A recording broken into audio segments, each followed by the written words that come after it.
Le film commence par la voix paniquée d'un homme qui, en larmes, appelle la police à l'aide alors qu'il entre dans une maison en désordre. Recouverte de taches de sang et de signes de lutte, il informe l'opératrice du 911 que sa femme est introuvable. 911, quelle est votre urgence? C'est ma femme. Elle est partie. Il prévoit donc rapidement de venir à la maison. Dans un flashback 6 semaines plus tôt, cet homme, Edouard, est marié à Jade et a une magnifique fille. Il est chirurgien et a pour passion de sauver des vies, tandis que sa femme, Jade, travaille comme consultante en marketing. En raison du succès de ses campagnes marketing, un collègue l'invite à une soirée de remise de prix, pensant qu'elle remportera un prix. Elle accepte donc d'assister à la cérémonie de remise de prix. Votre prix de ce soir est tellement mérité. Ce jour-là, après le travail, elle rentre chez elle avec sa sœur Lee pour montrer la robe rouge qu'elle prévoit de porter à la soirée de remise de prix. Le mari fait semblant d'être heureux d'entendre parler de la robe et de la cérémonie de remise des prix, mais, waouh! Je pensais que c'était toi qui faisais les courses. Mais dès que Lee part garder leur fille pour la nuit, il arrête immédiatement de faire semblant et prend une expression intrigante. Pendant ce temps, sa femme se maquille joyeusement et enfile joyeusement la robe rouge.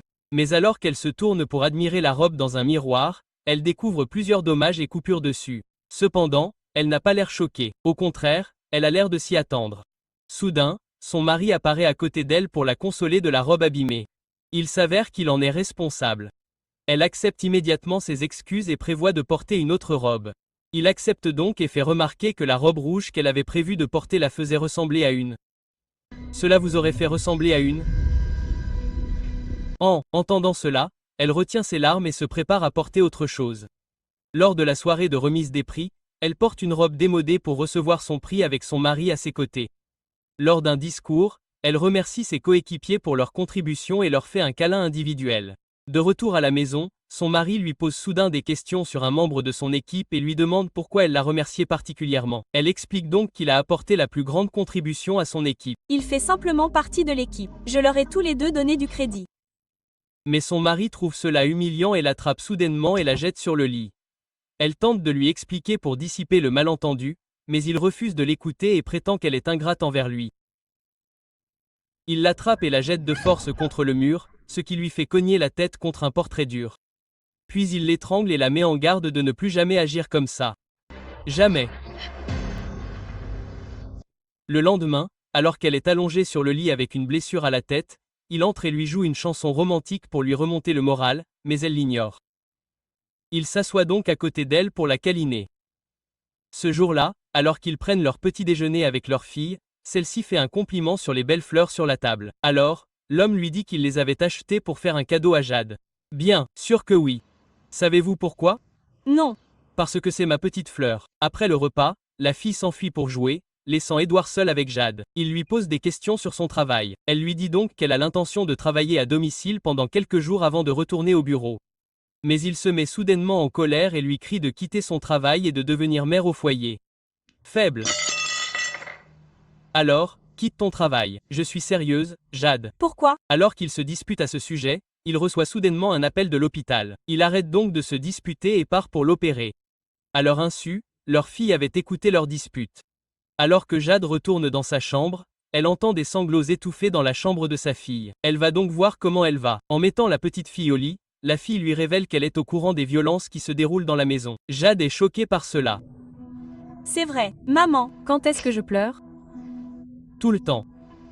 Le lendemain, alors que son mari s'apprête à partir au travail, il lui rappelle de démissionner. Dès qu'il sort de la maison, elle se précipite dans la chambre pour sortir une boîte cachée contenant de l'argent liquide et range ses vêtements pour s'amuser avec sa fille. Elle traîne le sac jusqu'au pas de la porte et regarde son mari monter dans sa voiture pour partir au travail. Après s'être assurée qu'il est parti, elle va préparer d'autres affaires pour son évasion. Mais il rentre soudainement à la maison et lui annonce qu'elle a oublié son téléphone portable. Chérie, mon portable est dans la cuisine. Voyant son retour soudain, elle devient tendue et craint d'être découverte. Mais heureusement, il prend son téléphone et s'en va sans remarquer le sac sur le pas de la porte.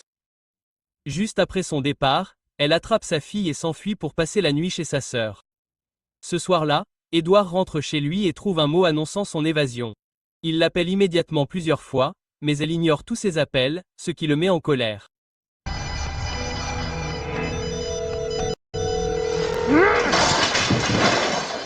Le lendemain, elle retourne au travail, mais trouve son mari qui l'attend avec une fleur à la main. Cependant, elle n'est pas impressionnée et lui dit de partir.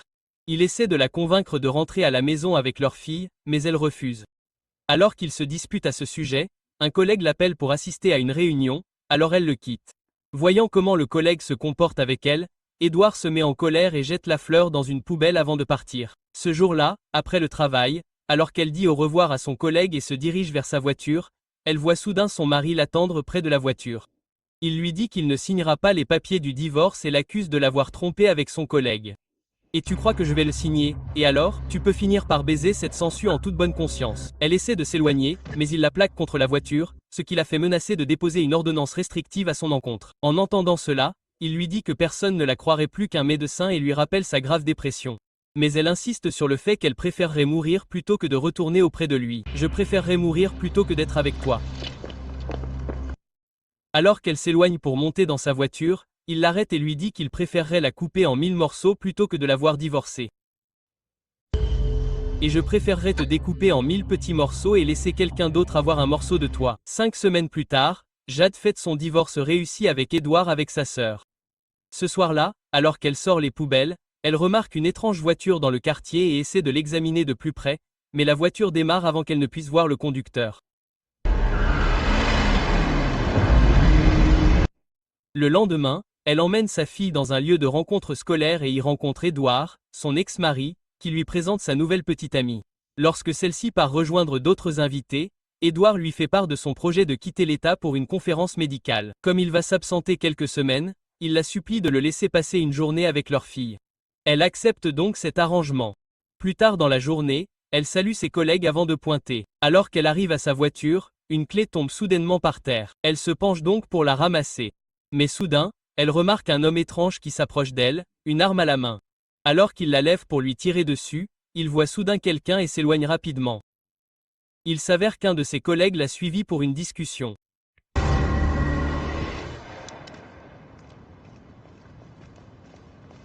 Mais elle a trop peur d'avoir une discussion avec lui. Elle monte donc dans sa voiture, craintive, et rentre chez elle pour voir comment vont sa fille et sa sœur. Ne voyant personne à la maison, elle panique et appelle immédiatement son ex-mari pour l'accuser. Mais il lui dit qu'il vient d'arriver dans un nouvel état pour la conférence médicale. Elle va bien. Écoute, Jay, je ne sais pas ce qui se passe, mais je viens d'arriver à Phoenix. Je dois y aller. Alors qu'elle raccroche, elle trouve un texto de sa sœur disant qu'elle a emmené sa fille à la bibliothèque. Soulagée, Jade se rend au poste de police pour signaler l'incident. Mais en entrant, elle tombe sur le chef de la police, qui se trouve être aussi le meilleur ami de son ex-mari. Oh, Jade, Et qu'est-ce que... Tu fais là? L'homme pose des questions sur son ex-mari et se souvient de son amitié étroite avec son par exemple.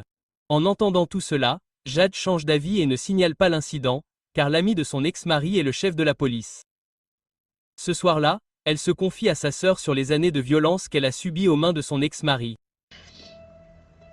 Je crois qu'il essaie de me tuer. Quoi? Puis elle révèle l'incident concernant l'étrange tireur. Bien qu'elle soupçonne son ex-mari d'essayer de la tuer, elle n'a aucune preuve pour le prouver à la police. Et si elle le signale sans preuve, son ex-mari la décrira comme une folle et demandera peut-être à son meilleur ami, qui est le chef de la police, de le défendre. En entendant cela, sa sœur lui dit que la meilleure preuve qu'il pourrait obtenir serait une confession directe d'Édouard.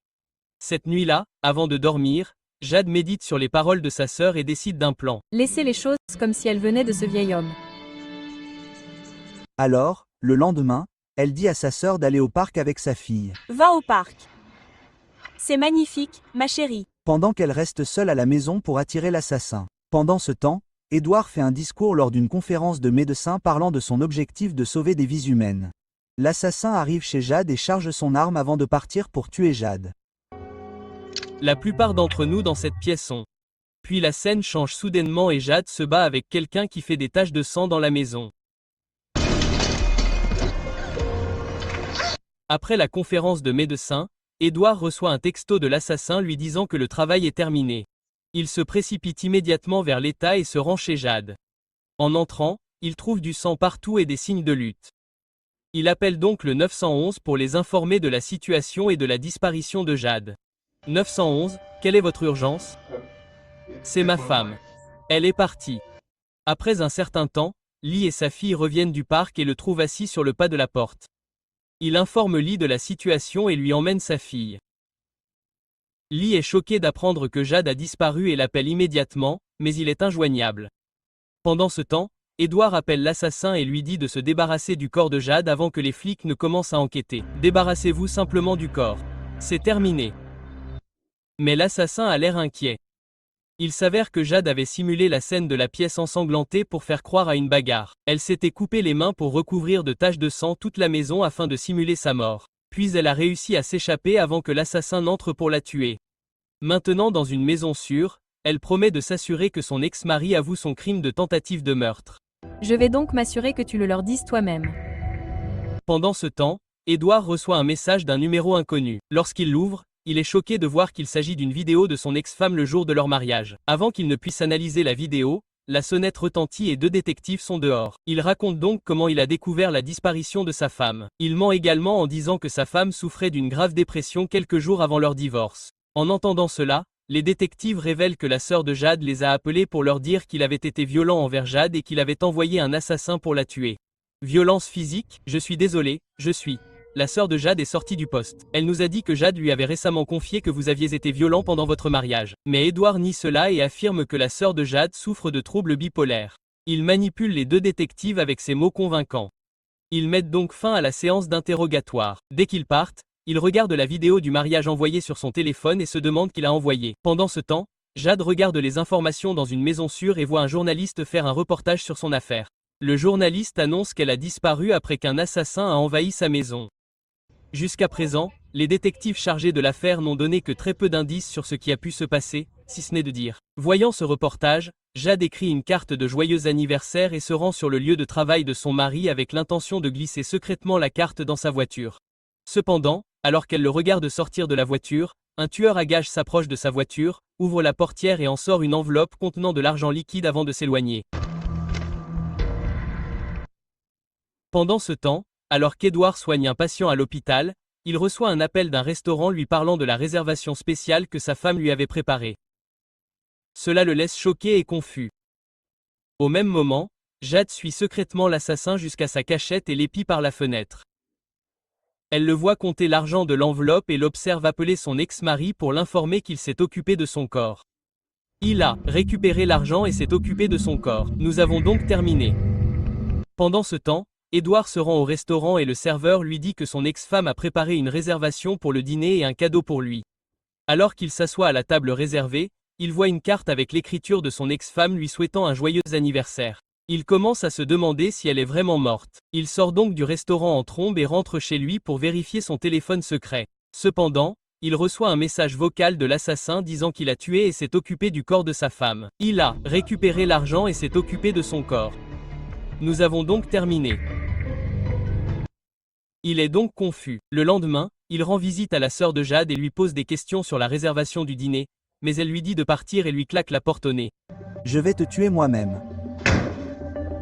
Pendant ce temps, Jade s'infiltre dans la cachette de l'assassin et dépose soigneusement une boîte à bagues dans un endroit bien en vue. En partant, elle remarque du courrier sur la table et le fouille pour trouver un document avec le nom complet de l'assassin. Elle rentre donc chez elle pour faire des recherches sur lui et finit par découvrir qu'il est en patrouille. Cette nuit-là, l'assassin rentre chez lui et voit la boîte à bagues sur sa table. Le lendemain, elle se faufile dans la maison de son ex-mari et change le fond d'écran de son ordinateur portable. Puis, elle regarde autour de sa maison et remarque que tous ses vêtements ont été retirés du placard. Au même moment, Edward est à l'hôpital en train de faire une présentation à une équipe de médecins. Alors qu'il connecte son ordinateur portable au projecteur, un fond d'écran montrant une image déformée de sa femme apparaît, mettant tous les médecins mal à l'aise. Il essaie de le changer, mais en vain. Cette nuit-là, en rentrant chez lui, il découvre les vêtements de sa femme dans la maison. Et en entrant dans sa chambre, il est choqué de voir la robe rouge de la récompense sur le lit. En entrant dans le placard, il découvre que tous ses vieux vêtements ont été remis dans le placard. Voyant cela, il réalise que sa femme est toujours en vie. Il se précipite donc vers la cachette de l'assassin pour demander la preuve que sa femme est morte. L'assassin lui donne la bague et insiste sur le fait qu'il a personnellement tué sa femme. En voyant la bague, Edward se confirme qu'il vous a dit que j'avais fait le travail comme on me l'avait payé. que sa femme est peut-être vraiment morte. Il s'en va donc. À son insu, Jade l'avait secrètement suivi jusqu'à la cachette de l'assassin. Alors qu'elle tente de s'enfuir en douce, elle heurte quelque chose, ce qui provoque un grand bruit. L'assassin entend le bruit et regarde par la fenêtre pour la voir s'enfuir en douce. Il la poursuit immédiatement avec une arme à feu, et alors qu'il s'approche de sa cachette, elle le frappe avec une bouteille de gaz et s'enfuit vers sa voiture. Elle appelle ensuite des agents de probation pour l'arrêter pour avoir quitté sa ville de patrouille. Ensuite, elle se rend dans un parc à minuit, se déguise pour paraître morte et prend des photos de la scène. Pendant ce temps, alors qu'Edward se dirige vers sa voiture, il voit une femme qui ressemble beaucoup à son ex-femme. Il suppose donc que c'est elle et l'étrangle rapidement.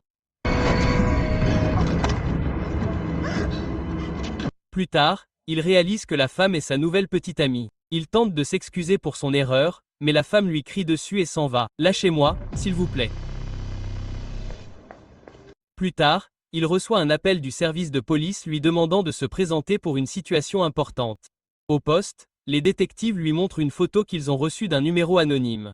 On y voit le bras blessé de son ex-femme. Lorsqu'il pose des questions sur le numéro anonyme, la police lui dit qu'il ne peut pas être localisé. Il demande plus d'informations sur la photo. Il lui montre donc des tonnes d'autres photos qu'ils ont reçues de l'expéditeur anonyme. Il y en a d'autres. Et sur chacune des photos, on dirait que son ex-femme est morte. Il fait semblant d'être secoué par les photos et s'en va. À la maison, alors qu'il pense à tous les événements étranges qui lui sont arrivés, sa fille le tapote et lui demande à boire. « Puis-je avoir encore du jus ?»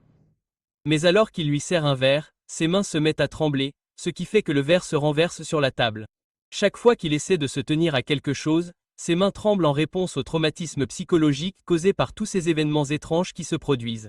Voyant cela, il commence à boire excessivement. Les mains tremblantes l'affectent lorsqu'il effectue une intervention chirurgicale, ce qui lui fait presque perdre la vie d'un patient. Un consultant l'oblige donc à faire une pause dans ses activités chirurgicales. Lorsqu'il insiste pour travailler, le consultant menace de révoquer sa licence médicale. Pendant ce temps, pour n'importe qui d'autre, vous perdriez votre licence immédiatement, alors rentrez chez vous. La sœur de Jade reçoit un colis contenant une lettre manuscrite de Jade lui disant qu'elle n'est pas morte. Ce soir-là, Edward boit jusqu'à en mourir et regarde le reportage annonçant qu'une veillée aux chandelles sera organisée pour sa femme disparue. Soudain, le Bluetooth de la maison se met à jouer la chanson préférée de sa femme. Cela lui donne des frissons, alors il fait le tour de la maison en essayant de trouver le fantôme de sa femme.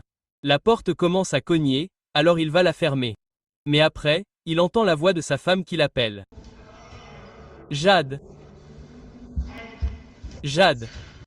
Incapable de trouver la source de la voix, il sort son arme d'un tiroir et tire au hasard sur la maison, paniqué. Quelques minutes plus tard, la police arrive chez lui à cause des coups de feu. Son ami, qui est le chef de la police, tente de le consoler de la perte de sa femme. L'ami l'informe également que sa fille va être emmenée dans un service de protection de l'enfance. Le lendemain, alors qu'il rentre chez lui après avoir rendu visite à sa fille, il voit ses fleurs blanches préférées éparpillées partout sur le sol. Il fond donc en larmes, craignant que le fantôme de son ex-femme ne soit à ses trousses. Le jour de la veillée aux chandelles, de nombreuses personnes se rassemblent pour rendre un dernier hommage à Jade. Alors que la sœur fait un discours, Edward arrive pour l'écouter, mais il remarque soudain Jade debout au milieu de la foule.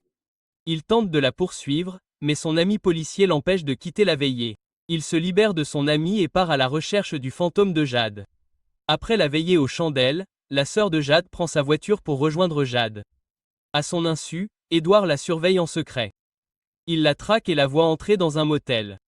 Après qu'elle a quitté les lieux, il se faufile dans la chambre du motel et trouve Jade. Il commence à l'étrangler dans l'espoir de la tuer. Mais son ami chef de la police arrive soudainement et pointe une arme sur lui, lui disant d'arrêter. « Laisse-la partir, Ed. Laisse-la partir. » Il finit par être arrêté et accusé de tentative de meurtre sur sa personne.